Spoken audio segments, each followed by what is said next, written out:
Hello everybody and welcome. Good afternoon Facebook fans. We are live from the Facebook offices in central London on International Women's Day. My name is Greg James and today I'll be joined by British actor and UN Women Global Goodwill Ambassador to whom International Women's Day means a lot. Last year she gave a very memorable speech, an incredible speech, a sensational speech really on gender equality, launching the HeForShe campaign.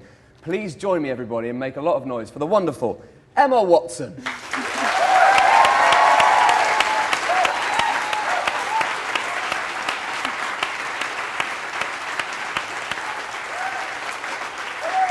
Welcome.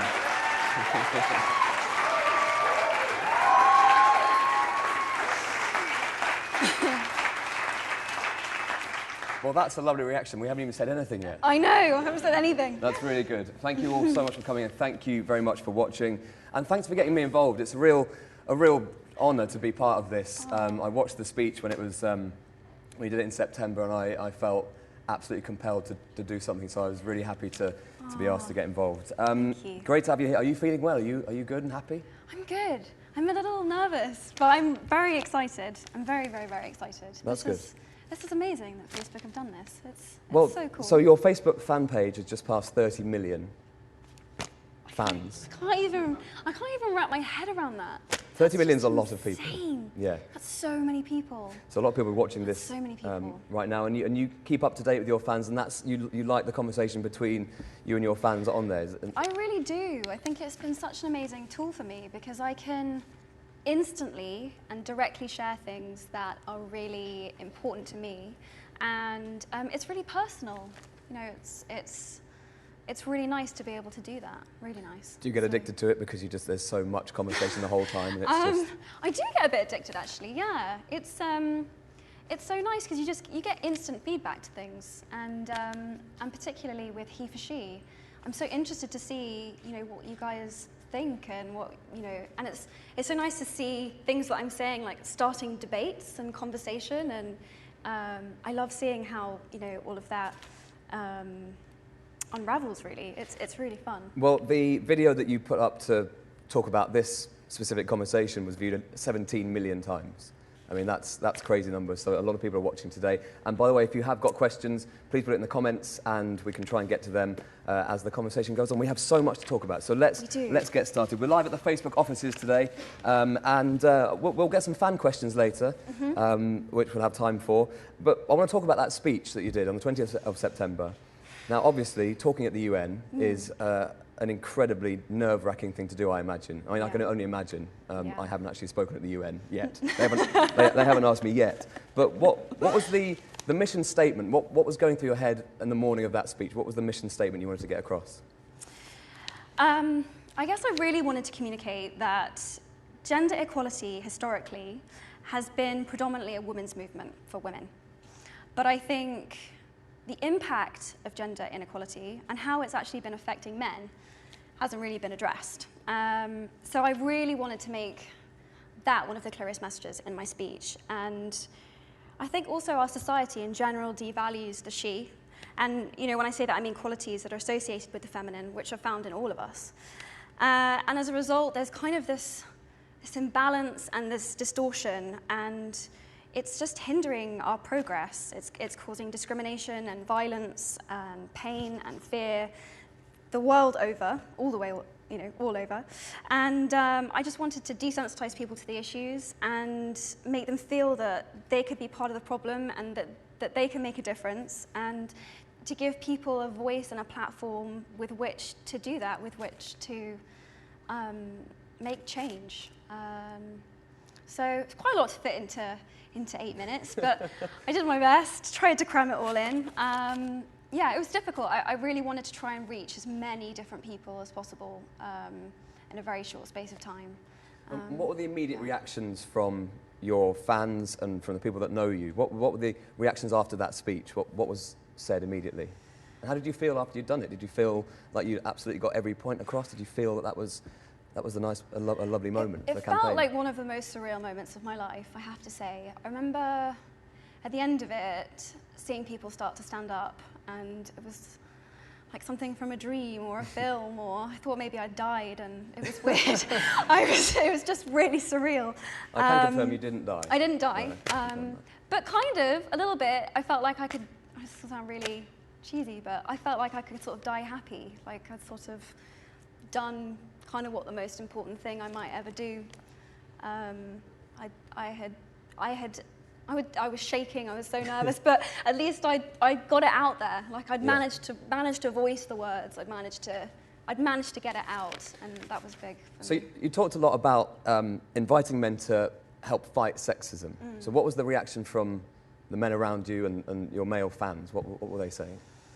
It was really touching because I got a lot of emails from, you know, my peer group, so guys I was at university with or guys I was at school with, but I got a lot of emails from men I'd worked with. You know, there was just a real, the demographic of men that I reached, it was sort of like everywhere from my dad and my dad's friends all the way down to my little brother Toby, you know, being all about it as well. So that was really cool.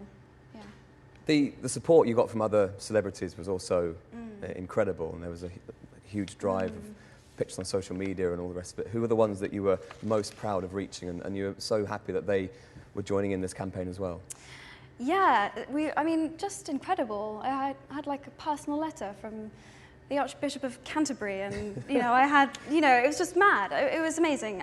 But you know, we've also had.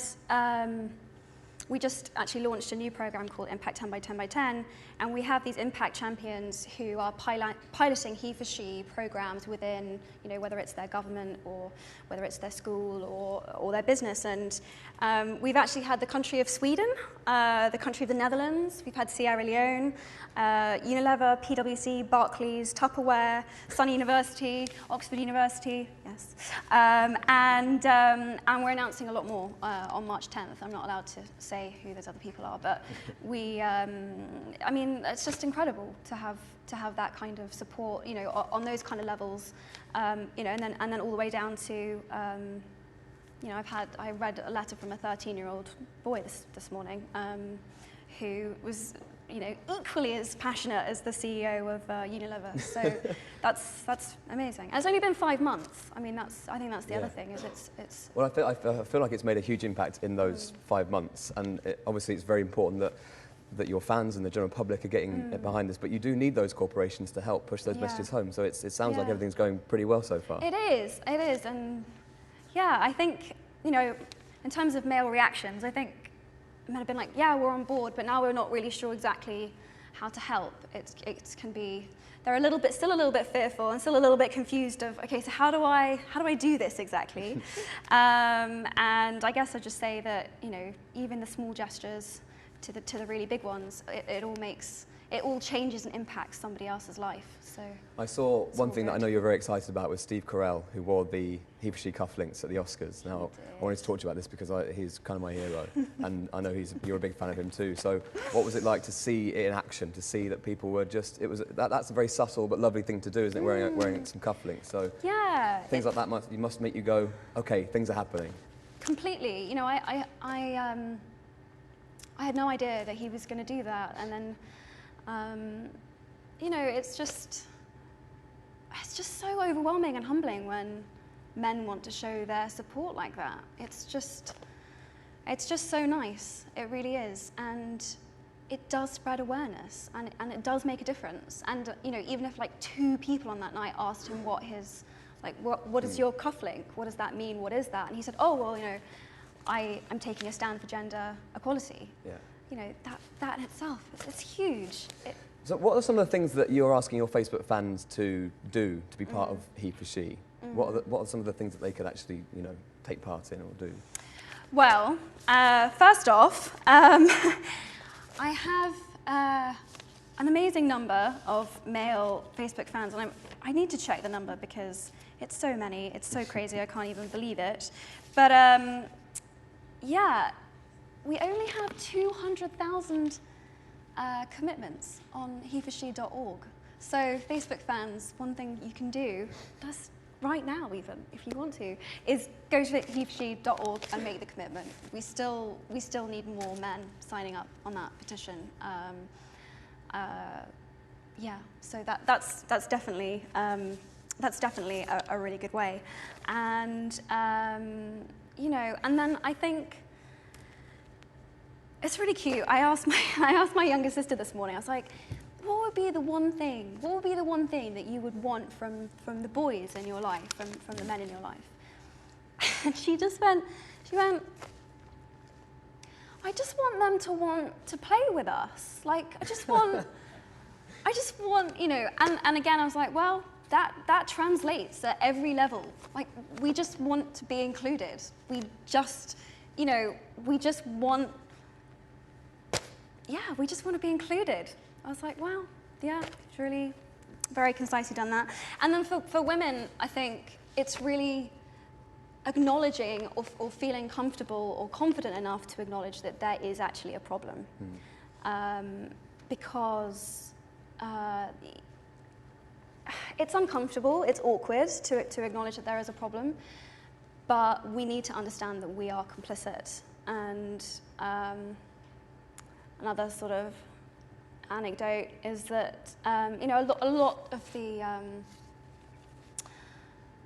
just a lot of the criticism I've ever had in my life, some of the harshest moments of criticism or some of the hardest moments I've had have been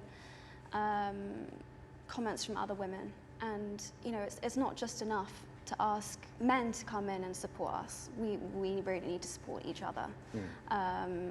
We really do.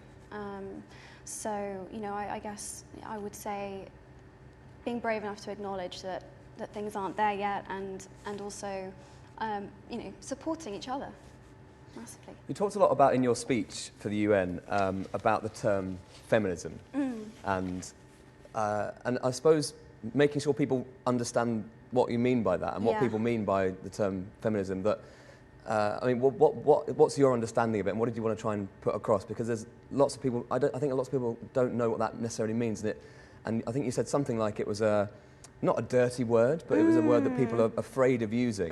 People are reluctant to use it. Why do you think that is? Because I think people associate it with hate, with man hate, and that's really negative. And I don't think that's what feminism is about at all. I think it's actually something incredibly positive. So I think that's why women became very reluctant to use that word. But I think that's changing, which is really cool. I'm aware of a lot more male feminists now than I was a few years ago, and it's really heartening.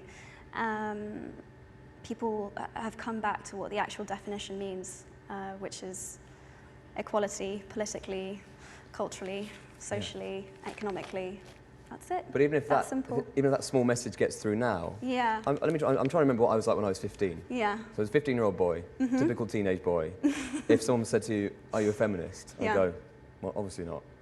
But I think but now it should be, you know, if by that you mean I would like men and women to be treated equally, paid the same, and you know, all that kind of thing, I would say yes, I am a feminist.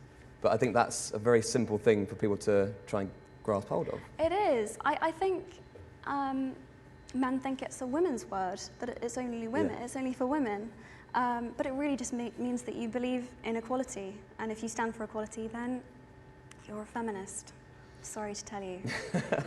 You're a feminist. I'm sorry. You're a feminist. That's it. So from this point on, what are the things that you're going to be working on in the next few weeks, next couple of months? What are the next targets for you? Next targets for me.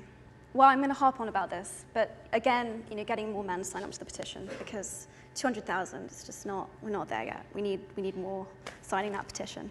So that, and then really, it's working on the impact 10 by 10 by 10, and you know, we've had this amazing groundswell of support, and now we want to empower people to be able to take action and make change, and actually, you know, translate that passion into really doing something. So we're trying to support people with that, and we've been collecting HeForShe stories. So people have been sending us their stories, and I spend for hours reading these. They are absolutely amazing. Thank you so much for sending them in. I mean, it's just really heartening, actually. I go to bed at night feeling really optimistic about the state of affairs in the world, because I can see that there are people that really want to make a difference, and it's really cool.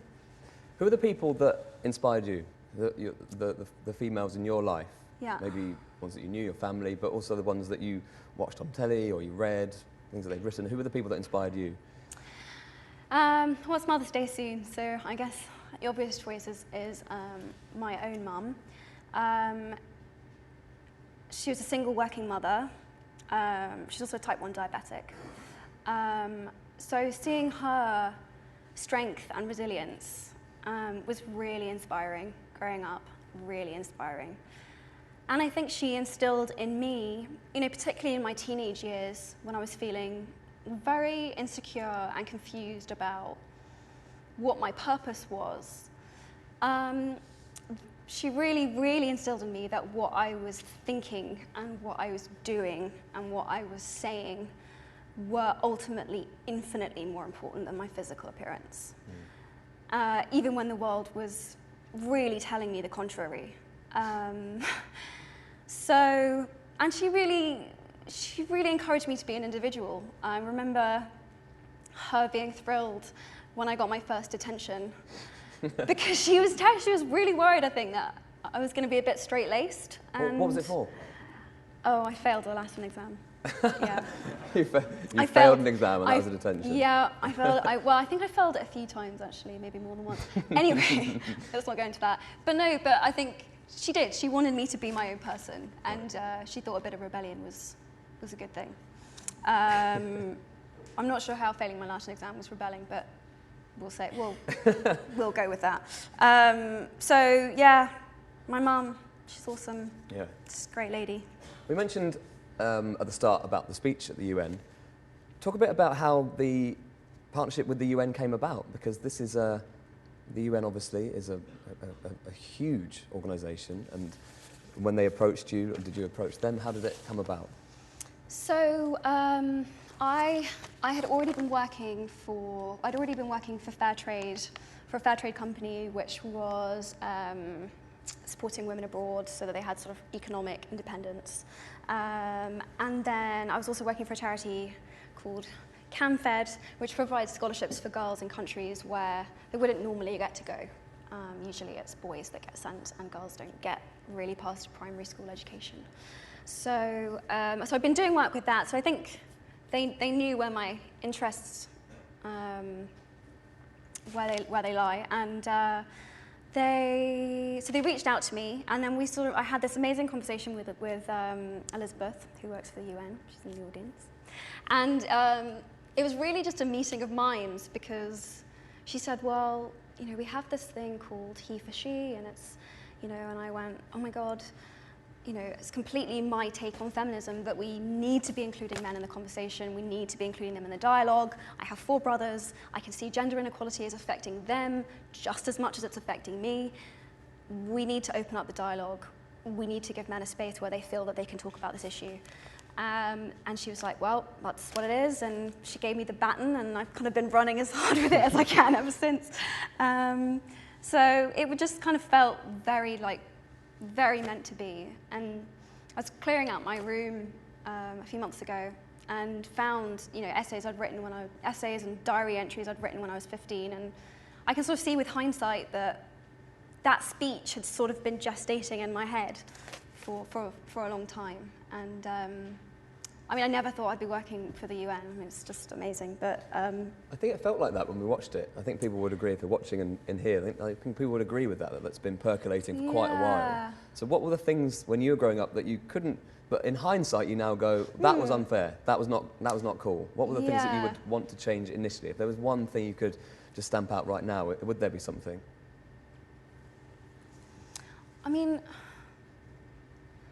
I've been incredibly lucky. I really have been supported.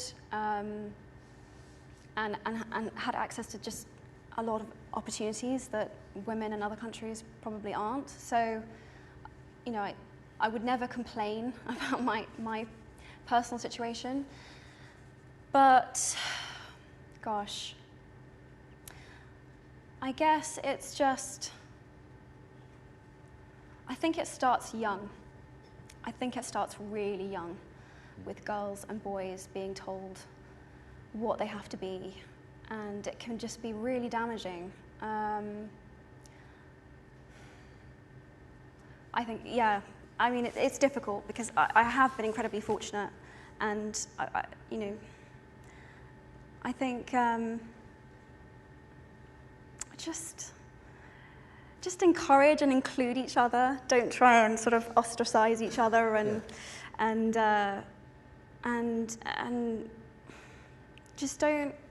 just have an open mind and don't have expectations based on the gender or the sex you see in front of you. I mean, there was a BBC report today just about the fact that in maths and science and engineering and, you know, all of these other subjects, that girls just aren't doing as well. And the biggest reason they say for that is because these are generally associated to be male subjects. And so women or young girls feel that if they did those subjects, they would be inherently less attractive. And, you know, that's another example of, you know, dispel that myth.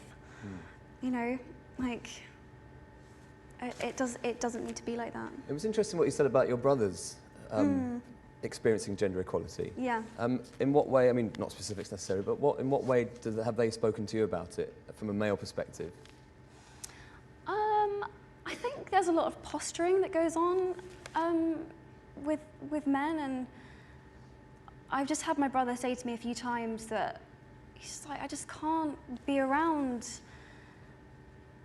the way that some of my guy friends talk about girls. It just, like, I'm not sure they even know what they mean when they're saying it, but it's like they're imitating something. They're imitating this thing that they think they have to be, this male idea. And he's like, I just feel really constrained by that, and it really upsets me.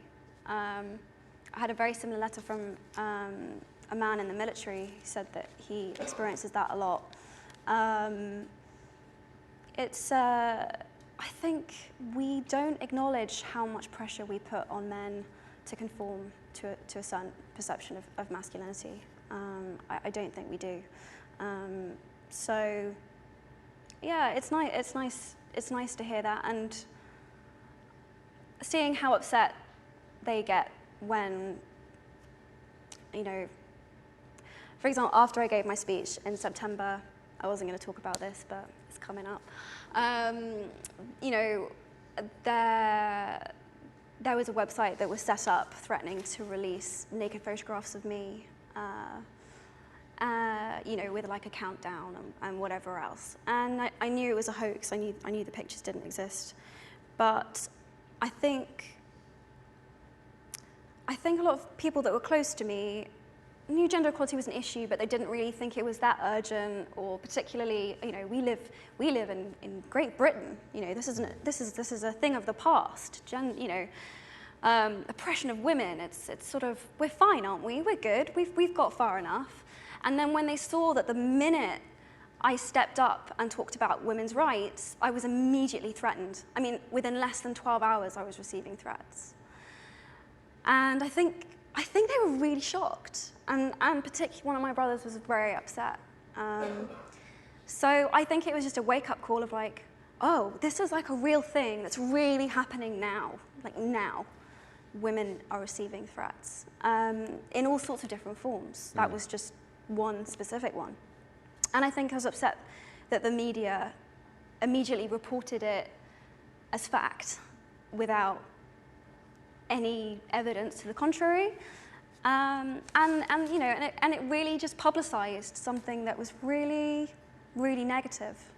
But I mean, it's funny because people were like, "Oh, she's going to be disheartened by this." If anything, it made me so much more determined. Yeah. I was just raging. It made me so angry that I was just like, this is why this needs to be, this is why I have to be doing this. This is why I have to be doing this. So if anything, it actually, if they were trying to put me off, it did the opposite. Yeah, well, was it? Absolutely. Well, there's a wonderful message to it was a despicable thing to do, but you know, as you say, nasty things happen all the time, and it's the way you deal with them and the way that you can channel that into something completely something channel better. that energy, channel that anger. Absolutely. Channel that anger. I thought it was absolutely fantastic when you were talking about. I wrote down some notes actually when I was watching it, because I wrote down the aggressive versus submissive kind of argument, you know, between boys and girls from a young age, and also you talking about both being free to be sensitive and strong, men and women. Yeah. And where were you when I was 15 and needed someone to say that? Do you know, that is because I've always been a massive softie. I love Coldplay. I really. Amazing. I need, but you know, but when you're surrounded, I played a lot of cricket, played a lot of sports for school, and you have a lot of lads, and that was not something that I really liked particularly. Yeah. So That's fair it needed. I think that's a really powerful message to everyone watching this now who's going through puberty, going through those teenage years, which are so difficult. They're so horrible, aren't they? You don't know what you are, you don't know what's going on. So I think someone like you standing up and saying things like that is really important. And you must feel that from your fans. The feedback from people must have been, thank God you said something like this for us. Oh, I hope so. I mean, I'm really genuinely disturbed by this idea that men can't cry and that they just can't express themselves. They can't talk about how they actually feel. I think that's actually the saddest thing in the world. It's so bad. I can cry, believe me. Excellent. On demand sometimes. It's crazy. It's what makes you human. How you feel, being able to express yourself, being passionate, being emotional. It's what makes you human. It's not what makes you a girl. It's what makes you human. I mean, it's if you've got a beating heart and you care about things, that's great. That's so good. So, yeah, good. Yeah. Let's move on to some fan questions, shall we? Yeah. So what happened was Emma put on your Facebook fan page, give me some questions and I will try and answer them. There were so many questions that what we decided to do was we looked through them and just thought of the big themes, of the questions. So we'll start off with I'll start off with this question here. So the HeForShe supporters would like to know how gender equality has affected you personally. And have you been discriminated personally against because of your gender? And if so, how did you deal with it? Good question. Well, yes. I have. When I was looking, I was going through comments that were sent in for this Q&A, and most of them were really thoughtful and great. And then as I was going through, one popped up which was just, Emma, why aren't you in the kitchen? Wow. I went, okay, interesting. And it's interesting because when I was younger, my brothers actually used to say things like that to me because, as a joke, because they knew I would get riled up. they'd get a rise out of me basically. And so I was thinking about this. I was thinking about, when do you engage and when do you not? And how do you have a meaningful dialogue on this topic when perhaps one isn't really being wanted? And so I guess what I would tell my younger self if someone said that to me then, and how I feel about it now, is that I know that I'm not alone in this fight, that it's an education problem, and that in the not too distant future, I really hope that most people will be horrified by a comment like that, as opposed to sort of mildly irked. And so I guess, it's just, I have a much calmer conviction now, I think, than I used to when I was younger. I mean, it still does upset me, and it's good that it upsets me because it should. But you know, I think I know the difference between knowing when someone wants to have a meaningful dialogue about gender equality, and when someone just wants to get a rise out of you, I think. There was quite a lot of discussion about gender equality in the developing world. And that's obviously a huge problem, as we mentioned earlier, about the traditional route in many countries would be for boys to go to school, secondary school, girls not to. How does that make you feel, first of all? And what would you like to see over the next few years? Gosh, I mean, first of all, if someone had told me that my brother could go to school, but I couldn't because I was a girl, I just would have been so hurt and so baffled and so, why? And the fact that this is still going on, you know, the world over, really, it's something that really needs to be addressed.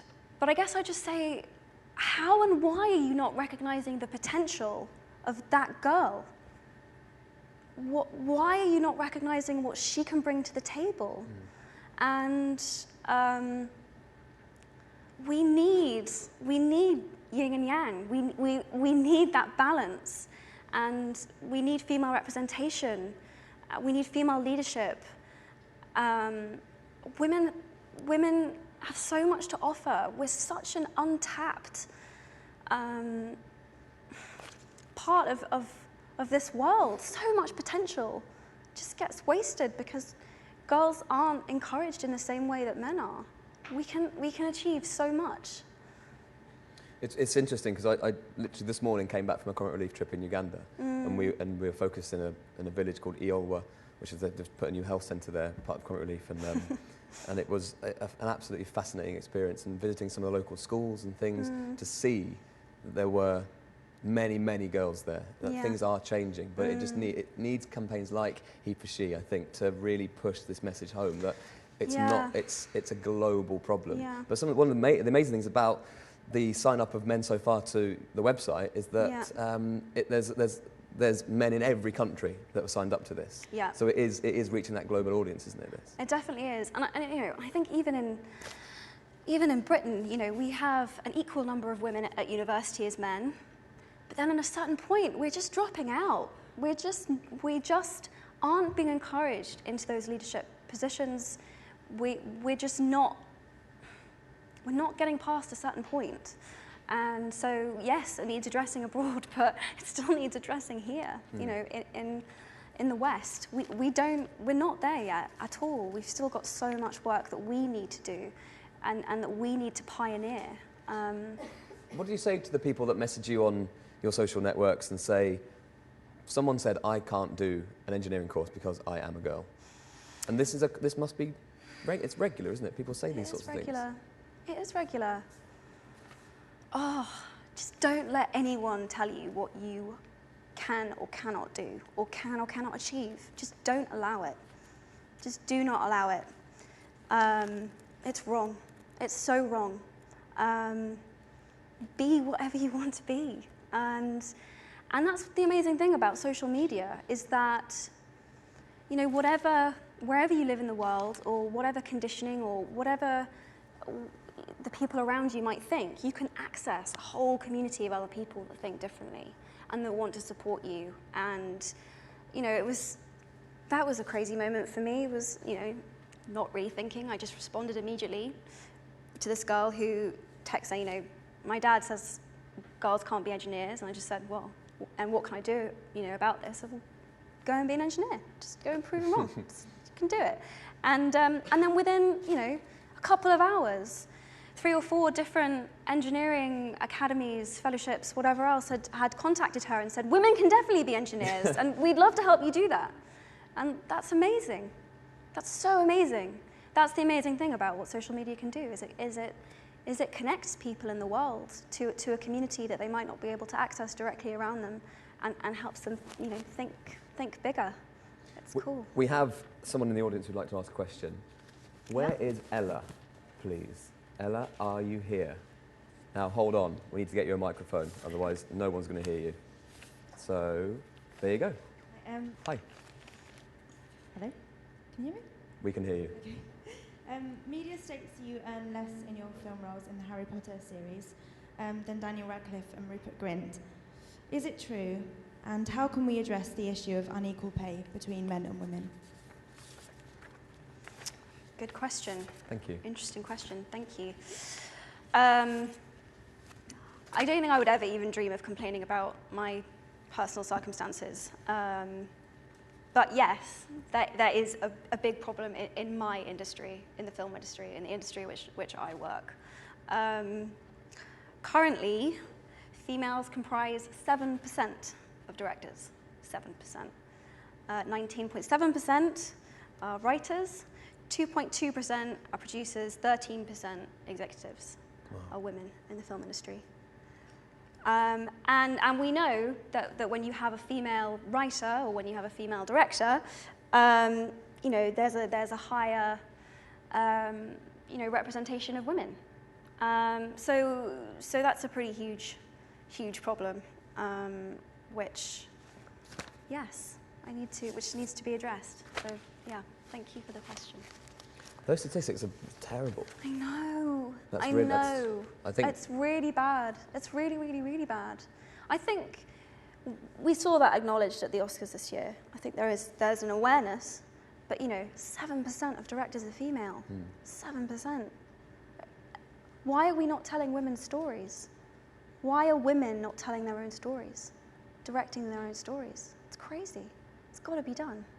So where does that start? Does it? I mean, obviously, HeForShe is very much men and women standing together, working together, to become, you know, for it to become a normal thing that everyone is equal. So where does it begin in tackling it in a thing like the film industry? How do you start that? There have been moments when I've struggled with it in my own life as a woman, which is, for some reason, women are still in a place where we feel like we need to be given permission. Like we need permission to be our full selves, to use our full voice, to want to lead, and I think that has to change with encouragement and role models, and you know, just changing that mindset.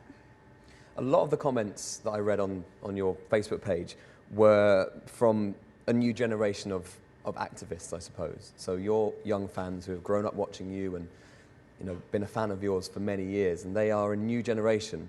It makes me so happy to hear you calling my fans like activists. It's so cool because activists. It's true. They are. Yeah, they are. They are. They're a wonderful, powerful army, really. Seriously. But that can galvanise so many different types of people as well. So a lot of the comments were sort of saying, "Okay, I'm on board. Yeah. Now what? What do you want me to do? Give me some instructions." Give me some instructions. So if there's boys and girls watching this right now, back to school tomorrow, what are the things that they can do? Are they shouting about things? Are they saying you shouldn't really talk about women that way? What are the things that they could do? The simple, everyday things. Gosh. Well, you know, I think people feel intimidated because they feel like they have to come up with like some grand, huge scheme that, you know, it's not as complicated or intimidating as that. Actually, it's everyday, it's individuals, it's on a case-by-case basis, taking action, just doing something. Whether it's speaking up, whether it's, you know, just trying to change the way that someone else thinks about the issues. It can be done in so many different ways, and the stories that I've been getting are a testament to that. There've been some really creative ideas, which we're actually going to start publishing people's stories on the website of what people are doing and how they're choosing to help. But I can't tell people. It's got to be your story. It's got to be how you personally can make a difference. And it can be anything. And the smallest thing, the smallest gesture goes such a long way. It does. It really, really does. There were also a lot of comments about the dichotomy That's a great word, Nice by the way. word, yeah. Between Word usage. between chivalry and sexism. Okay, and I think this kind of goes back to what we talked about earlier, which is saying feminism. Yes. I'm a feminist. Am I a feminist? Like a man saying, "Am I a feminist?" I don't know what that means. Kind of treading on eggshells around the whole thing. So there was a lot of people were sort of saying things like, as a woman, would you be offended if a man opened a door for you? And there's a lot of people who think about things like that and go, well, I mean, they're worrying maybe about the smallest issues there. But how would you feel? Because I will base what I do when we leave here on what your I say answer. now. Okay. Yeah. Okay. No pressure. Just to let you know. I love having the door open for me. I mean, isn't that just polite? Isn't that just nice? Isn't that just a nice thing to do for someone else? I love having the door open for me. I love being taken to dinner. It's so great. But I think the key is, would you then mind if I open the door for you? Absolutely not. In the corridor. No. Excellent. I'm lazy. I Well, then love that works great. Yeah. I'm polite and you're polite. Yeah, absolutely. And we're making the world a better place with this small, kind, polite gesture. It's great. And again, you know,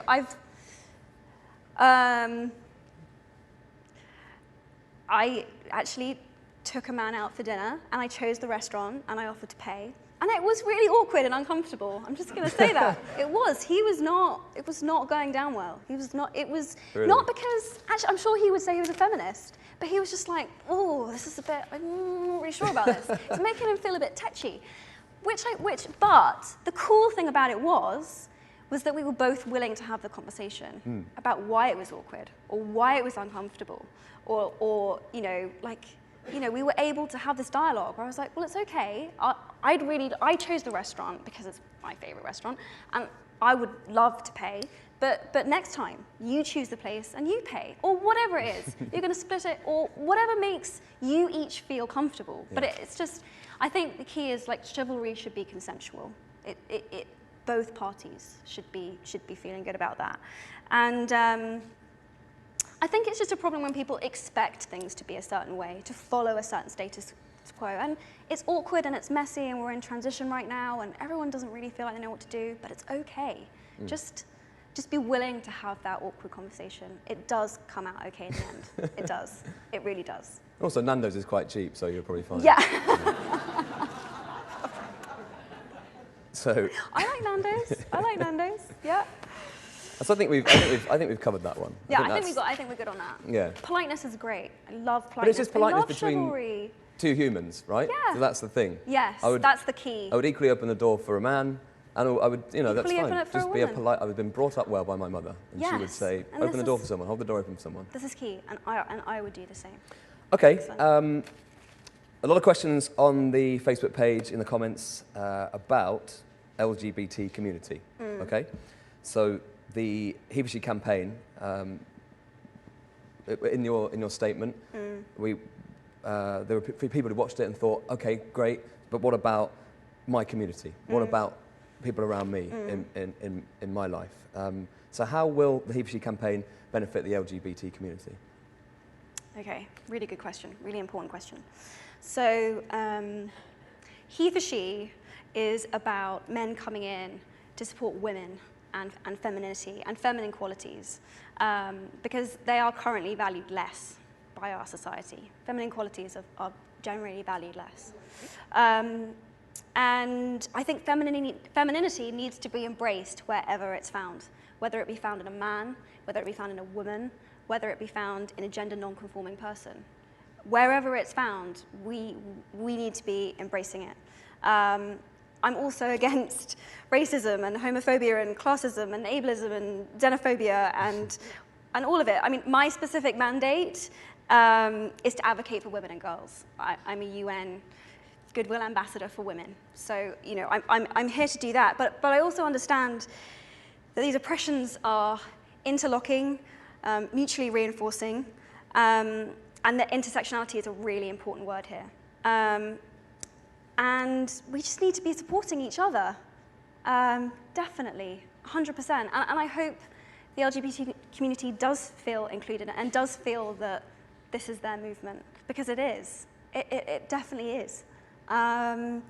So if the UN Secretary General is watching this, my dream would be that I would be working for the UN Equality Agency, that gender equality would be such a thing of the past that wouldn't even need to exist. It would just be UN Equality Agency, period.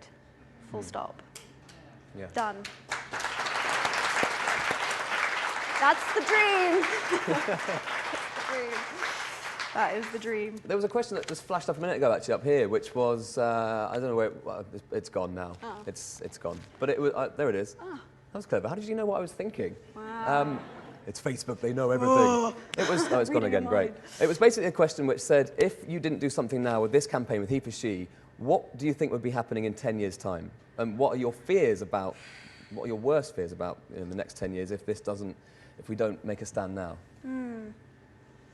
I think for some reason we have this view, it's like women have the vote in this country, you know, we're doing all right. This isn't, there's a lack of a sense of urgency around this issue.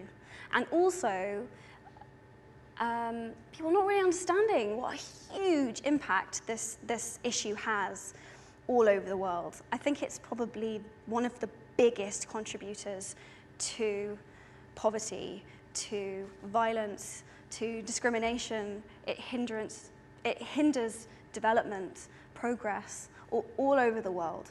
And you know, just for example, I was reading The Guardian this morning. As reported in The Guardian this morning, 85,000 women are raped in the UK a year. 85,000, that's where we're at. 16% gender pay gap. Parliament, 77% male. I mean, just tell me there isn't a problem here. Just tell me there isn't a problem. It just doesn't make sense to me that we're so not there yet. The UK ranked 56th in the world for female political representation. We hopefully should move up to 36th in May, but it's still embarrassing. I mean, we're meant to be one of the biggest, most progressive democracies in the world. We should be at the forefront of this. We should be leading the way, and we're straggling behind. We're not. It's just sort of stagnating for some reason, and you know. Those figures again are ridiculous. So I know. Why has just it got like that? This morning those came out. But do you think it's got like that because, like you said, oh, women have got the vote, it's fine. Yeah. Like, so that was quite a while ago. Yeah, I think they think that gender inequality is, you know, I don't know what they think. It's definitely a problem. It's definitely a problem now. And this is why there's something that came up with someone about, you know, first world feminism. That's, who cares about that? And I find this really confusing because I'm like, surely I've been incredibly privileged, and I haven't been held back because I'm a girl, but surely it's therefore my responsibility to make sure that other women have access to the same privileges that I have. Surely surely it'd be bad if I wasn't doing this. Like, you know, making sure that what I've been lucky enough to receive in my life is extended outwards. So yeah, crazy figures, really upsetting figures. I wanted to address, I think we kind of covered this, but I wanted to address it because it was talked about a lot on your Facebook page. But obviously it generated a lot of conversation when you did the UN speech. It was something crazy like 1.2 billion social media conversations. I mean, that's great. That's a great start. A lot of people not a lot, but there was a lot of criticism from about the role of women in the movement. Okay, so that was kind of, all right, well, is this a man's club type thing? Is this men saving women? But I think it's very important that that's not the message from this campaign at all. No, it's not about men saving women, and I think it's a misunderstanding. I think that's a misunderstanding. I think Women are already in the club. We're already in the club, and because it's our movement. It's our movement. It's not a men's club, it's an equality club for both genders. It's an equality club for both genders. It's about men coming in support of women and women coming in support of men. It's both of those things. And Gloria Steinem actually, so cool, Gloria Steinem gave a speech last week at a HeForShe event in New York. Surreal and amazing. And she used this really beautiful kind of amazing metaphor. She said that the human race is like a bird and it needs both of its wings to be able to fly. And at the moment, one of its wings is clipped, and we're never, ever, ever going to be able to fly as high unless you know, we're both in support of each other. That's it. I mean, we created HeForShe specifically at UN Women because we wanted to create a space where men felt that they were able to express what gender inequality was like for them, because we knew that historically, you know, they hadn't been given that space, they hadn't been given that safe space. But we want them to be part of the solution and the conversation, and we want them to be taking action with us, and we want to do it together. Yeah. Well, I feel like that's a good moment to say, get yourself onto the website and pledge your allegiance, yes, really, isn't it? Please pledge your allegiance. There's lots of you saying that you support it, but go and it takes 2 seconds, I promise. I hate filling in online forms. I get it, it's so boring and annoying. But you literally just type in your name, and then you tick a box, and it's 10 seconds. But it would be really cool if we could have more people. And that's HeForShe.org. And actually, sorry, it's not. It's a it's a commitment. That's what it is. You go on the website and you make your commitment. Please, if you're a man and you believe in equality and you're one of those cool male feminists that I've been meeting recently, go and put your name on our website, HeForShe.org. I'm a male feminist, but I'm not particularly cool, but that's still counts. That's fine. Okay, sure. That's fine. Uncool men are welcome too. Okay, we love great. you too. Good to know. Another controversial question, actually, is about what are you doing to address the discrimination against men or violence towards men from women? Well, first of all, we're even acknowledging that it exists because I think people don't think this is a thing. Again, it's I don't think in the past we've addressed how men are suffering as a result of gender inequality. This has not been part of the conversation.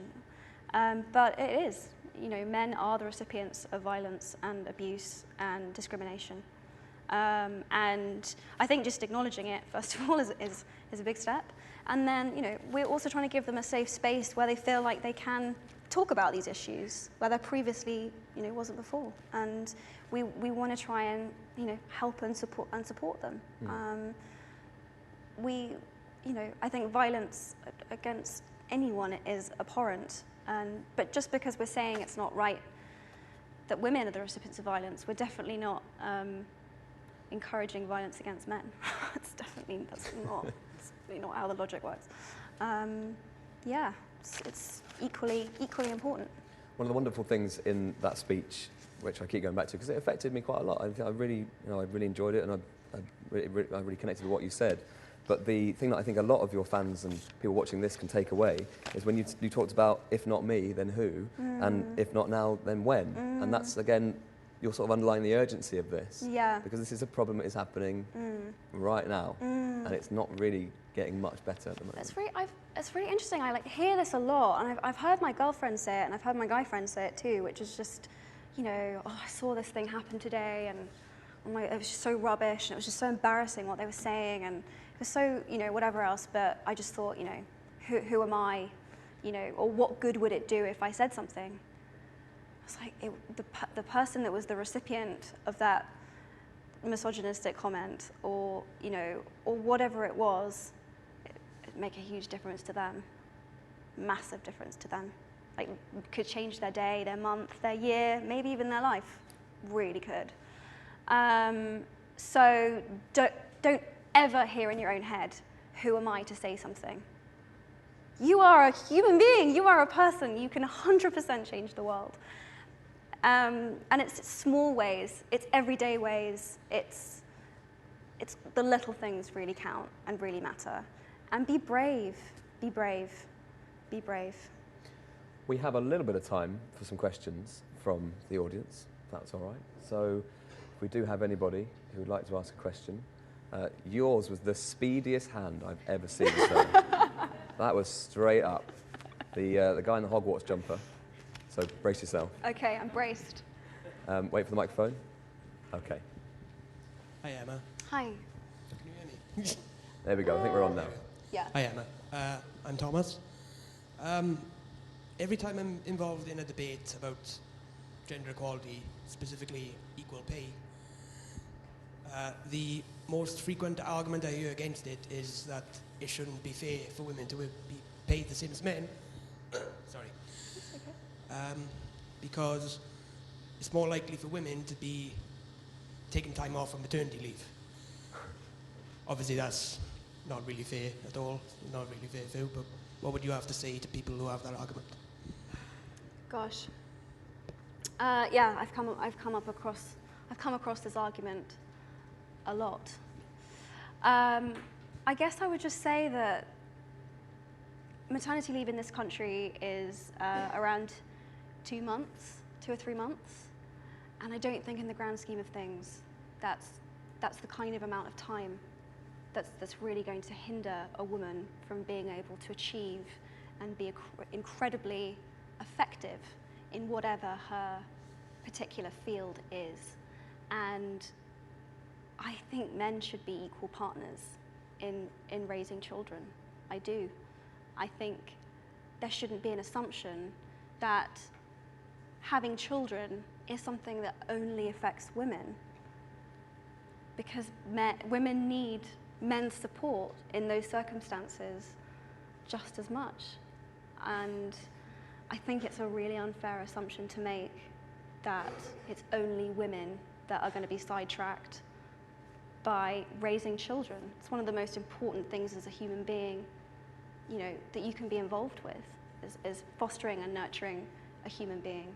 And men need to be playing their part too. I don't think it's enough to discriminate against a woman or hold her back or not to recognise the potential that she has. Thank you, Thomas. Great question, thanks. In your Hogwarts jumper. Yeah, Expelliarmus. great question. Okay, we have loads more. Yes, wavy lady hand there. Yes, you. We should have name tags above everyone's head. Yeah, really. we should. Hi. Are we on? Is it working? No. Are we on? Yes. It's There we okay. Yes. go. Hello. Hello, I'm Sophie. If you had the magic power, what would you change to help women? And what would you convince male employees to support your action? How would I encourage male police to support women in the police force?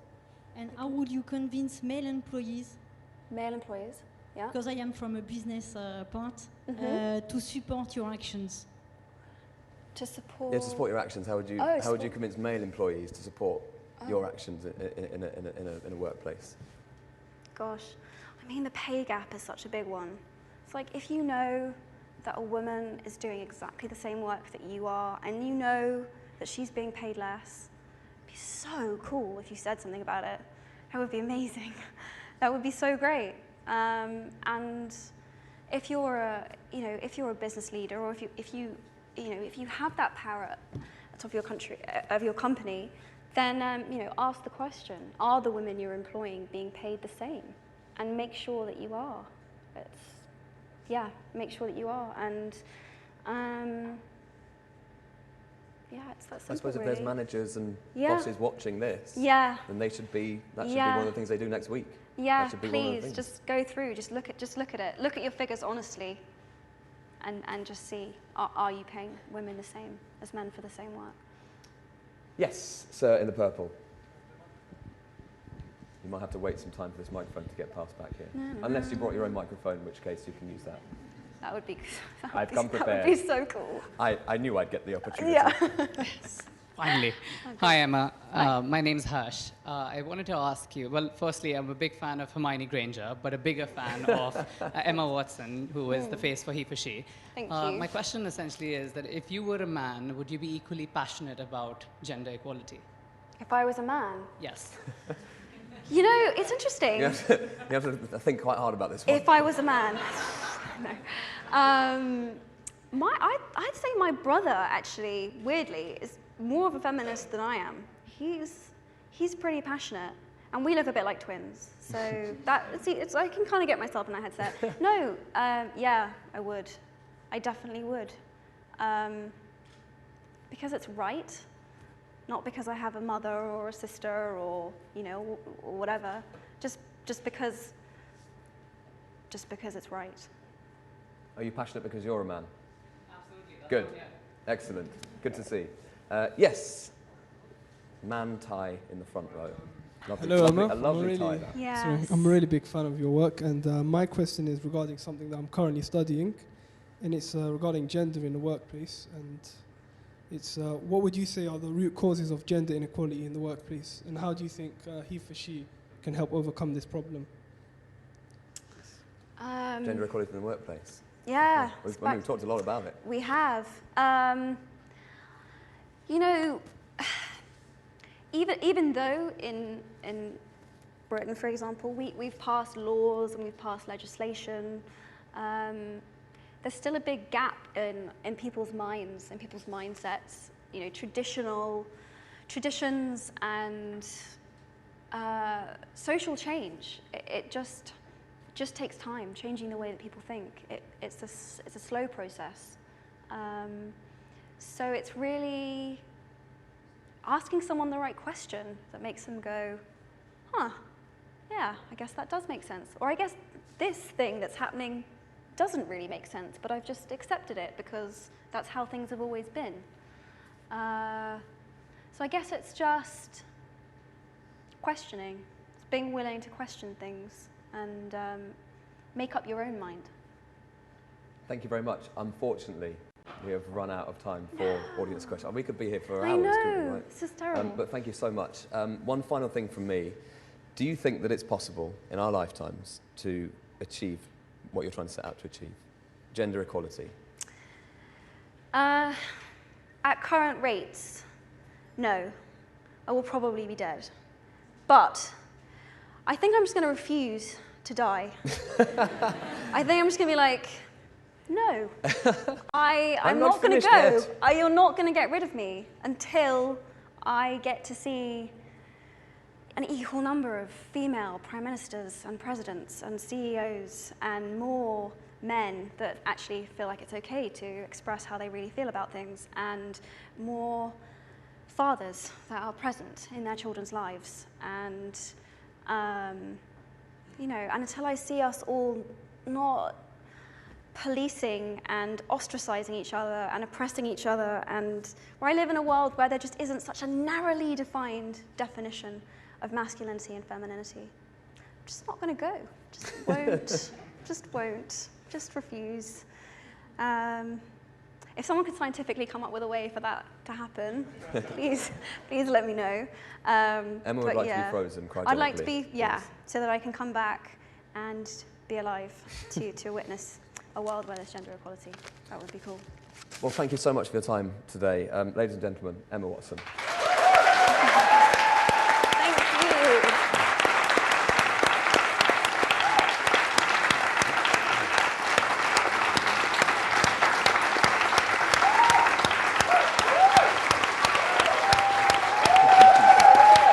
What a lovely crowd, lovely audience. Thank you for your questions. Thank you very much. You were a wonderful audience. Yeah, you really were. Thank you so much for everyone that came and sent in and just interacted and engaged with this. It's been amazing. Thank you. And thank you for watching as well. If you've been inspired by what's gone on here today and want to find out more about the campaign, and get onto the HeForShe Facebook page and sign up, pledge your allegiance to it. I've certainly been galvanised into it, and I am one of them. So keep an eye on Emma's Facebook page as well. And thank you so much for watching. Goodbye from Facebook. Thank you so much. Yes, That was great. Thank you so much. Goodbye. Thank you, thank you, thank you.